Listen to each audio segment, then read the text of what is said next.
Hey everyone, welcome back. I'm Emily, and as always, I'm here with Paul. How are you today, Paul? I'm great, Emily. You know why? Because I've been dreaming about traveling lately. Maybe it's the sunny weather. Ah, perfect. Because today's episode is all about travel. We'll talk about dreaming of destinations, airports, planes, hotels, the whole journey. That sounds amazing. I love traveling, but my English sometimes disappears the moment I meet airport staff. Don't worry. That's exactly what we'll fix today. So stay with us till the end. You'll learn many phrases you can use right away. And if you enjoy learning English through real stories, please take a second to like and subscribe. It really helps us a lot. All right. Let's begin with our first topic, travel dreams. Paul, where do you want to go if you could choose anywhere in the world? Easy question. Japan. I want to walk under the cherry blossoms, eat ramen, and maybe see Mount Fuji. That's beautiful. You can say, I've always wanted to visit Japan, or it's been my dream to go there. Let me try. It's been my dream to go to Japan. Nice. What about you, Emily? I'd love to visit Italy. I imagine old streets, little cafes, and the sound of people speaking Italian. You know, ciao, Bella. That's perfect. So, today's first lesson, when talking about travel dreams, use phrases like, I've always wanted to, or my dream is to visit. Exactly. Let's practice together, listeners. Think of your dream destination. Say, I've always wanted to blank. Come on, say it out loud. You don't have to be shy. Even if no one's listening, your brain will remember it better. Good job. Remember, every sentence you say is one small step toward fluency. I like that. So, Emily, once we finally book our dream trip, what's the first thing we have to do? We go to the airport. Let's move to our next topic, at the airport, check-in and security. Ah, my favorite part, long lines and coffee that costs $5. True, but also it's where your English becomes really useful. So let's start with check-in. At the counter, the staff might say, May I see your passport? Or, do you have any luggage to check in? Perfect. And you can answer, yes, one suitcase, or no, just my carry-on. Easy, right? Very easy. But what if I can't understand what the staff says? They speak so fast sometimes. Good question. You can say, sorry, could you please speak slowly? Or, can you repeat that, please? That's polite and helpful. Let's repeat it together, everyone. Sorry, could you please speak slowly? Nice. Always remember, asking for help is not a mistake. It's communication. Right. So after check-in, we usually go through security. That's where I always feel nervous. Same here, but just stay calm. The officer may ask, do you have anything in your pockets? Or please take off your jacket and shoes. So we can answer, no, I don't. Or, okay, sure. Easy. Exactly. Let's do a quick mini practice. I'll be the airport officer and you answer, okay? Got it. May I see your passport, please? Yes, here you are. Do you have any liquids in your bag? No, I don't. Good job, Paul. And everyone listening, repeat after him if you can. The more you say it, the more natural it becomes. You know, Emily, sometimes the small things make me anxious. Like, what if they ask something I don't understand? That's normal. Just smile and use one magic phrase. Sorry, I don't understand. Could you please repeat that? Works every time. I'll remember that. So, we've checked in, passed security. What's next? We're ready to board the plane, but let's take a quick pause. If you're enjoying this travel story, comment below where you'd love to go next. Yes, we love reading your travel dreams. It's like traveling through your words. All right, let's fly. Next stop, on the plane, talking to flight attendants and passengers. Okay, Emily, I'm sitting on the plane, window seat, and I see the flight attendant coming. What should I say? You can say, "Excuse me, could I have some water, please?" Or, "Can I have a blanket?" Nice! And if the passenger next to me says, "Is this your first time flying?"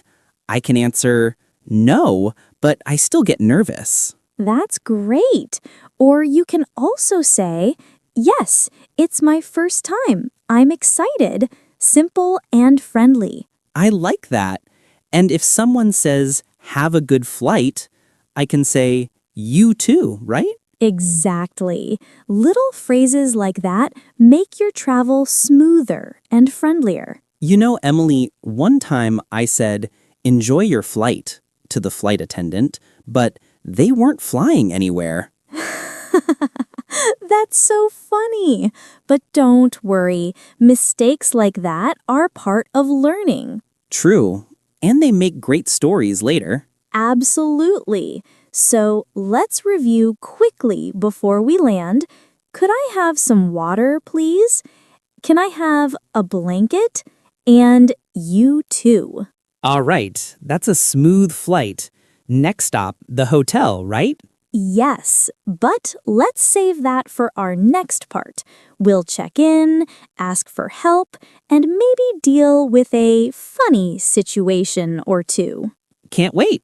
And everyone listening, stay with us because the next part is full of useful travel English you'll love. All right, we've landed safely. Now it's time to head to the hotel. You're tired, maybe a little jet-lagged, but still excited to explore. Yes, but first we need to check in. And this is where I usually forget all my English. That's okay, Paul. Let's go step by step. When you arrive at the front desk, you can say, "Hi, I have a reservation." Got it. And if the receptionist asks, "May I have your name, please?"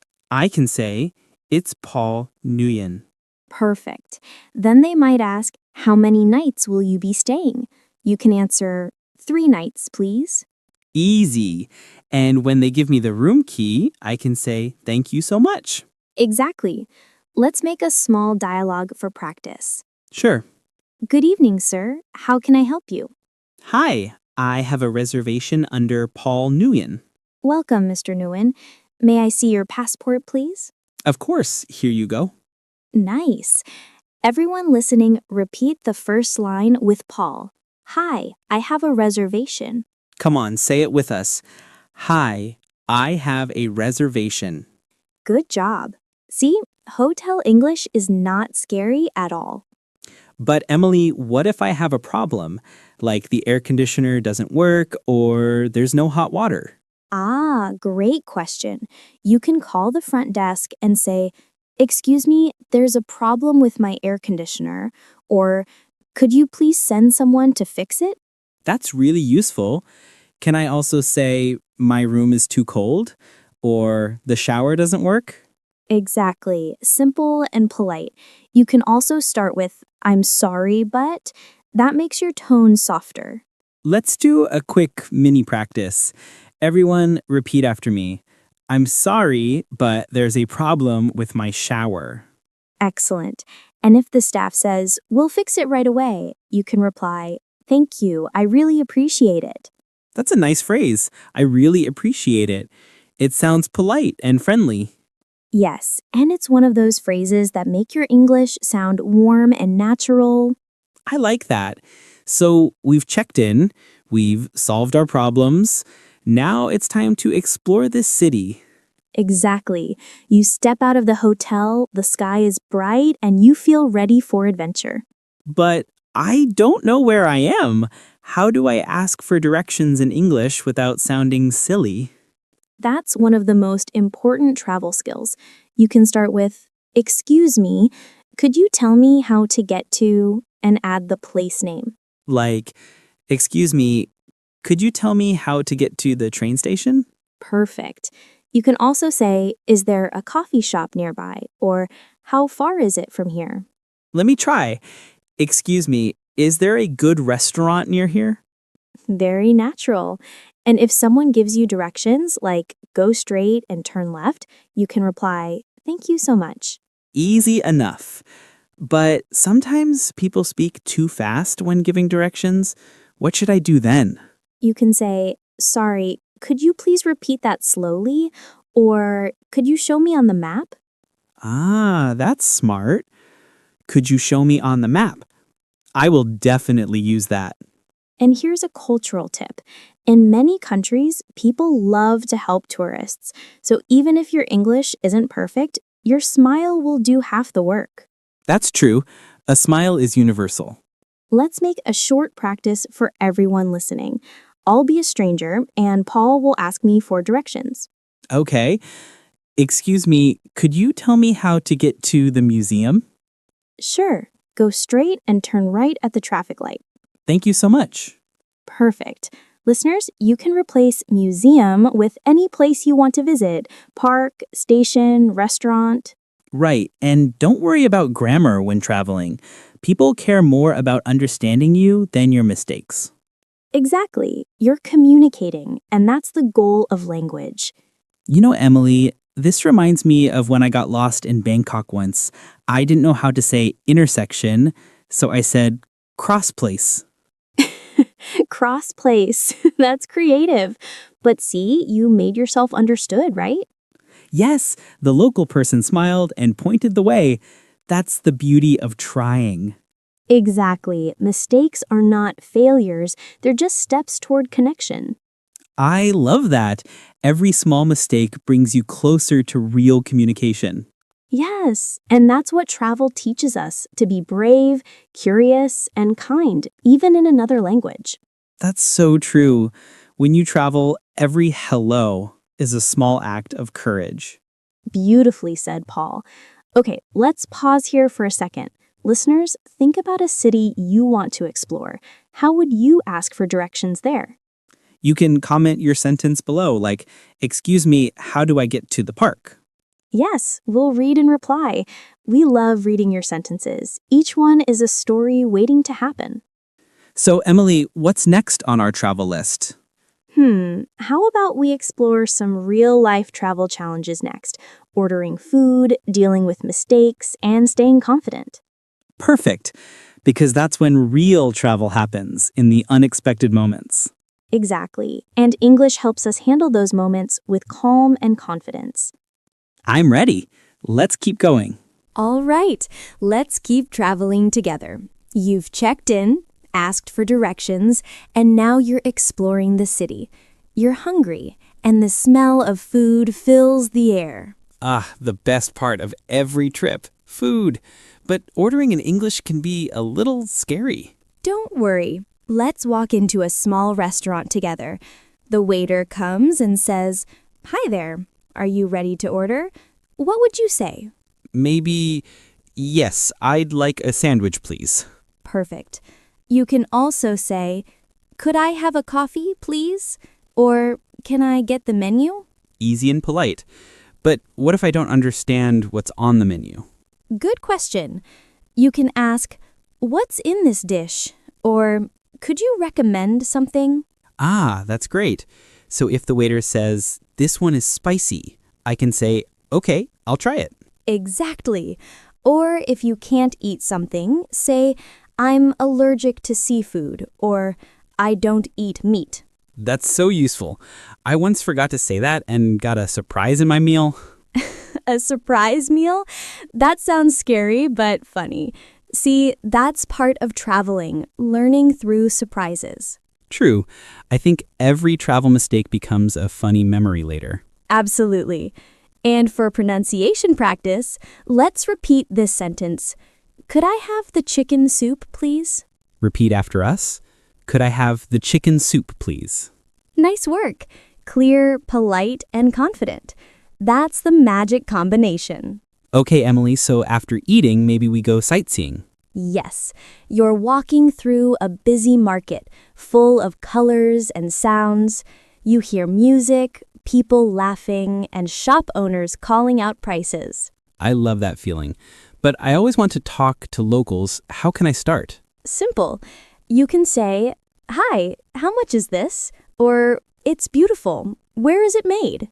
Oh, I like that. It sounds friendly and curious. Exactly. You can also say, "Can I take a photo?" Or, "Your shop is lovely." Compliments always make people smile. And if they reply too fast, I can always use, sorry, could you say that again? Perfect. You're becoming a confident traveler already. You know, Emily, the more I practice these small phrases, the less I worry about grammar. That's exactly the point. Real English is about connection, not perfection. I like that. Connection, not perfection. That should be our travel motto. Yes, let's make it our phrase of the day. Everyone, say it with us. Connection, not perfection. Say it again. Connection, not perfection. Every time you use English, you build connection. Beautiful. Okay, let's move to another travel moment. When something unexpected happens. Oh no, like losing your luggage? Yes, it happens. So here's what you can say at the airport. "Excuse me, my suitcase didn't arrive." Or, "I can't find my luggage." That's useful. And maybe the staff will say, please fill out this form, or we'll contact you when we find it. Exactly. And if you need to stay calm, remember to breathe and say, "Thank you for your help." It shows kindness even when you're stressed. That's true. Staying polite makes everything easier, even in bad situations. Right. English isn't just about words, it's about attitude, too. You know, Emily, sometimes I think learning English while traveling is the best classroom. Absolutely. The world becomes your classroom. Every street, every smile, every hello teaches you something. I love that. When I speak English abroad, even if I make mistakes, people appreciate that I try.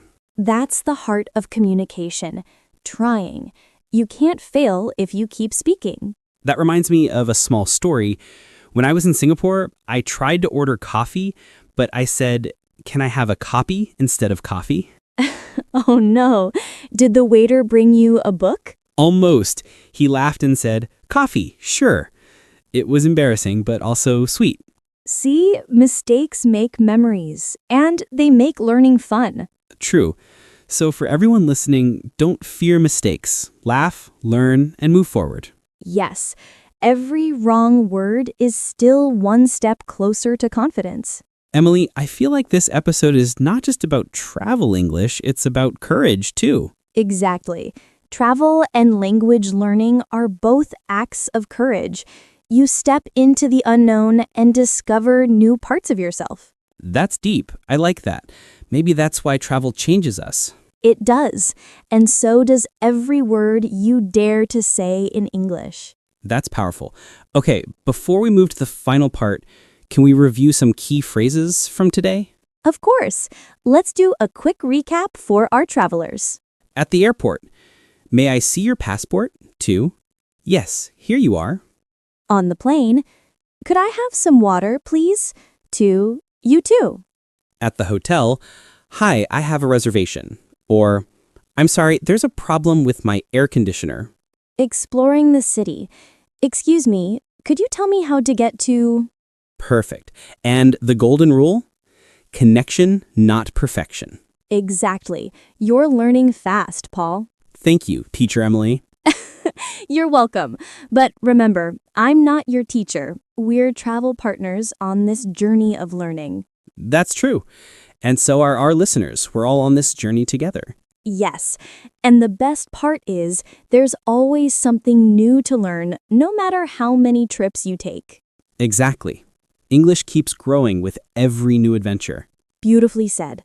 All right, in our final part, let's wrap up our travel adventure with one last stop, the heart. What travel really teaches us inside. I'm ready. Let's make this trip unforgettable. So, Paul, we've traveled across countries, learned new words, and made funny mistakes. But what do you think travel really teaches us? I think it teaches us to listen, to slow down, to see people, not just places. That's beautiful. Travel teaches patience and curiosity, the same things that help us learn English. You're right. When I travel, I don't just see the world, I feel it. The sounds, the smells, the smiles, all of it becomes part of me. Exactly. And language is how we keep those memories alive. When you learn to say hello or thank you in another country, it's like opening a small door in someone's heart. I love that.